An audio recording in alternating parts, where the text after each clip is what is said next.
नमो नमः विद्यार्थियों, भवतां सर्वेषां स्वागतम। आप सभी का बहुत बहुत स्वागत है संस्कृत कक्षा में। और आज विद्यार्थियों हम बात करने जा रहे हैं आपसे मनुस्मृति के द्वितीय अध्याय के 10वें, 11वें और 12वें अर्थात 10, एकादश और द्वादश श्लोकों के बारे में।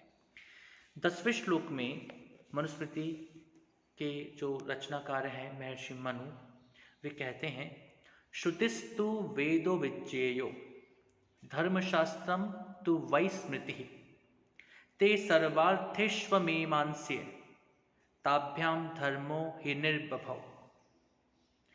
पूर्व श्लोकों में हमने देखा था कि श्रुति और स्मृति प्रतिपादित कर्मों के अनुष्ठान की बात कही गई थी, और उसके बाद श्रुति क्या है, स्मृति क्या है, इनके स्वरूप और प्रामाण्य को बताने के लिए यह श्लोक उन्होंने प्रस्तुत किया। तो वे कहते हैं, श्रुतिस्तु वेदो विज्ञेयो धर्मशास्त्रम तु वै स्मृतिः ते सर्वार्थेष्वमीमांसे ताभ्याम धर्मो हि निर्बभौ। इसका अन्वय इस प्रकार से होगा, श्रुतिस्तु वेदः विज्ञेयः स्मृतिस्तु वै धर्मशास्त्रम विज्ञेयम् ते सर्वार्थेषु अमीमांस्ये हि ताभ्याम धर्मः निर्बभौ। श्रुतिस्तु अर्थात श्रुति तो वेदः वेद विज्ञेयः उसको जानना चाहिए, अर्थात श्रुति को वेद जाने। स्मृतिस्तु धर्मशास्त्रम और स्मृति को धर्मशास्त्र जाने। ते वे दोनों, यहाँ पर ते जो शब्द का प्रयोग किया गया है वह द्विवचन में प्रयोग किया गया है तथा तत् ते तानि, और यहाँ पर लेकिन स्त्रीलिंग विवक्षा है, क्योंकि श्रुति और स्मृति की बात की गई तो यहाँ पर सा ते ताह इसका प्रयोग किया गया। तो यहाँ पर स्त्रीलिंग में द्विवचन का ये प्रयोग है, तत् वे दोनों अर्थात श्रुति और स्मृति वे दोनों सर्वार्थेषु सभी प्रकार के अर्थों में अर्थात कर्मानुष्ठानों में अमीमांस्य अविचारणीय है, अर्थात सभी प्रकार के दायित्वों में, सभी प्रकार के कार्यों में यदि हमें ये तय करना हो कि क्या सही है और क्या गलत है, तो हमें स्मृति ग्रंथों को और वेदों को अध्ययन कर लेना चाहिए। यदि वेद उसका प्रतिपादन करते हैं, स्मृति शास्त्र उनका प्रतिपादन करते हैं, धर्मशास्त्र उनका प्रतिपादन करते हैं, तो वे उचित हैं। और वे यदि इनका प्रतिपादन नहीं करते, वे इनके लिए मनाही करते हैं, निषेध करते हैं, तो फिर वे कार्य अनुचित है। तो यहाँ पर वे कहते हैं कि यदि वे दोनों किसी भी कर्मानुष्ठान में अपनी कोई बात रखते हैं, अपना कोई सिद्धांत प्रस्तुत करते हैं, तो वह अविचारणीय है, तो उसके बारे में विचार मत करो, चिंतन मत करो, वे ठीक ही कहेंगे, क्योंकि उन्होंने पहले ही अपने ऋषि मुनियों के माध्यम से, ऋषि मुनियों ने उसके बारे में बहुत कुछ विचार किया है, और जब उनको ये लगा कि हाँ ये ठीक है, ये उचित है, तभी जाकर के उन्होंने अपने इन ग्रंथों में उनको स्थान प्रदान किया। तो वेद शास्त्र जिसको कि स्वयं ईश्वरीय वाणी कहा जाता है, और स्मृति शास्त्र जिसको कि वेद पर आधारित ज्ञान विज्ञान से युक्त अनेक अनुभवों को अपने जीवन का आधार बना करके जिन्होंने अपने जीवन को धारण किया, ऐसे ऋषि मुनियों के द्वारा जिन धर्मशास्त्रों की रचना की गई, जिन स्मृति ग्रंथों की रचना की गई, तो यदि वे किसी बात को कहते हैं तो वे बात, वे विचार, वे सिद्धांत, वे व्यवहार पूर्णतया उचित हैं, उन पर अधिक हमको चिंतन करने की आवश्यकता नहीं है। साथ में वे कहते हैं कि ताभ्याम धर्मः निर्बभौ, उन्हीं ताभ्याम अर्थात उन्हीं से, अर्थात श्रुति और स्मृति से ही धर्मः धर्म निर्बभौ प्रकाशित हुआ है, प्राप्त हुआ है, उसको सभी लोगों तक पहुंचाने का प्रयास किया गया है। यदि वेद नहीं होते, धर्मशास्त्र नहीं होते, तो हमारा जीवन भी इस प्रकार के सिद्धांतों को, इस प्रकार की नैतिकताओं को, इस प्रकार के विचारों को पूरी तरह से समझने के लिए शायद योग्य नहीं होता। इसीलिए जीवन के नियमों को एक स्थान पर रखने का जो प्रयास है, वह प्रयास ही धर्मशास्त्र है, वह प्रयास ही स्मृति साहित्य है, और वे स्मृति साहित्य का जो आधार है वह आधार वेद है। तो यदि हमें अपने जीवन में अपने कर्तव्यों को ध्यानबद्ध रखना है, अपने कर्तव्यों के बारे में उचित अनुचित का निर्णय करना है, तो हमारे लिए आवश्यक है कि हम धर्मशास्त्र और वेदों का अध्ययन करें, और जो वे कहते हैं जिसका वे विचार प्रस्तुत करते हैं वह पूर्णतया उचित है। इसके बाद में 11वें श्लोक में वे कहते हैं यो अवमन्येत ते मूले हेतु शास्त्राश्रयाद द्विजः स साधुभिर्बहिष्कार्यो नास्तिको वेद निंदकः। वे कहते हैं कि यदि कोई व्यक्ति श्रुति तथा स्मृति के प्रति प्रतिकूल तर्क को उपस्थित करके विपरीतार्थक विचार करता है तो उसके साथ कैसा व्यवहार करना चाहिए।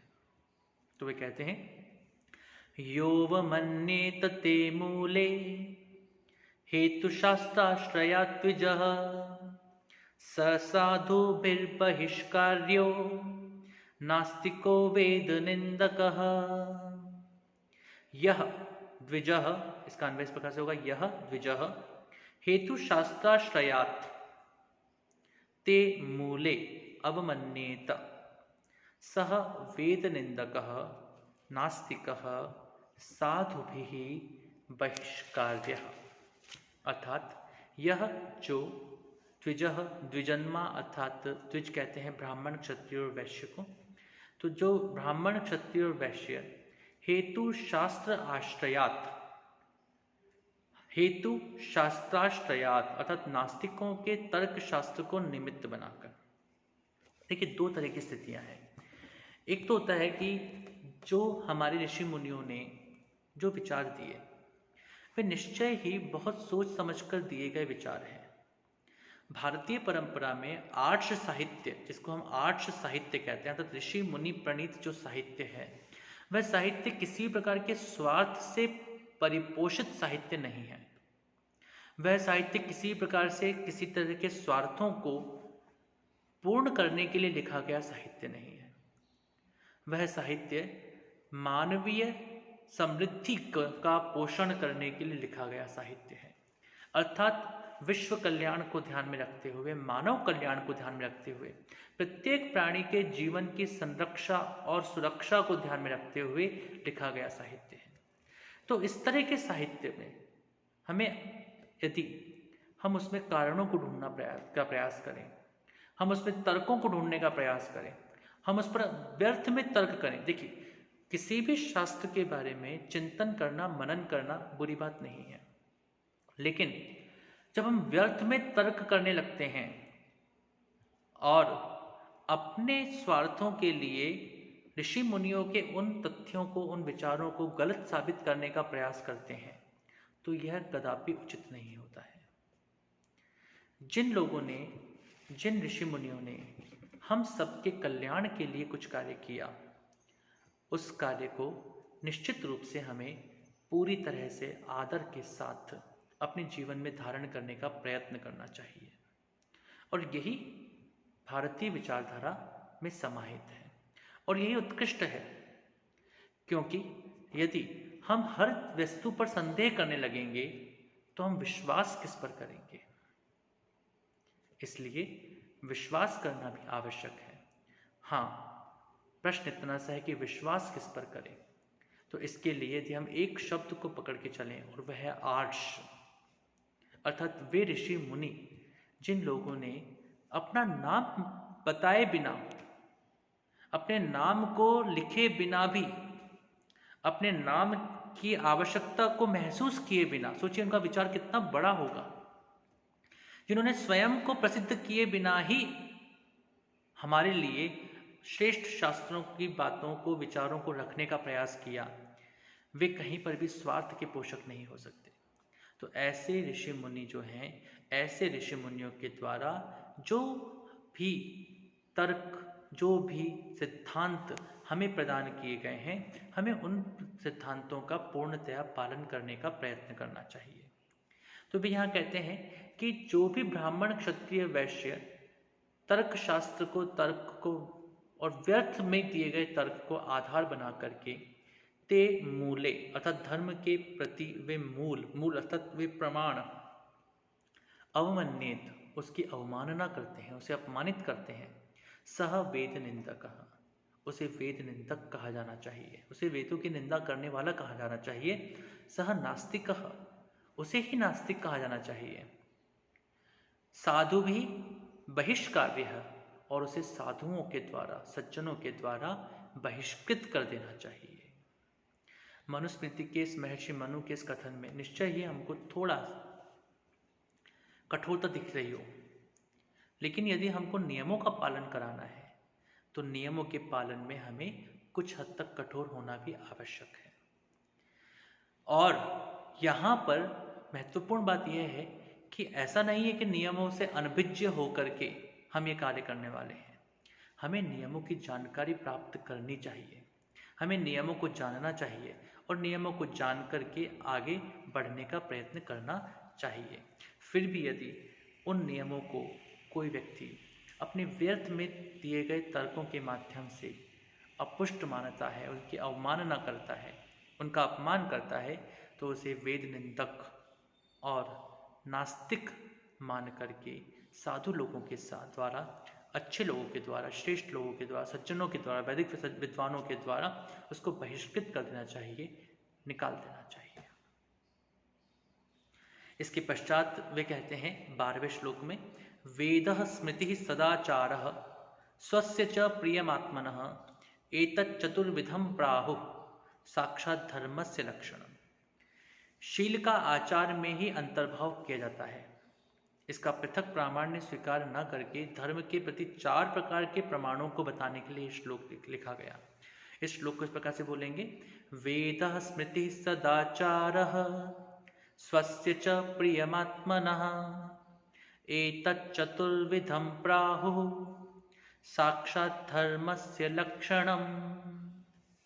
वेदः स्मृतिः सदाचारः, इसका अन्वय इस प्रकार से होगा, वेदः स्मृतिः सदाचारः स्वस्य आत्मनः प्रियम् एतत् चतुर्विधं धर्मस्य साक्षात् लक्षणं प्राहुः।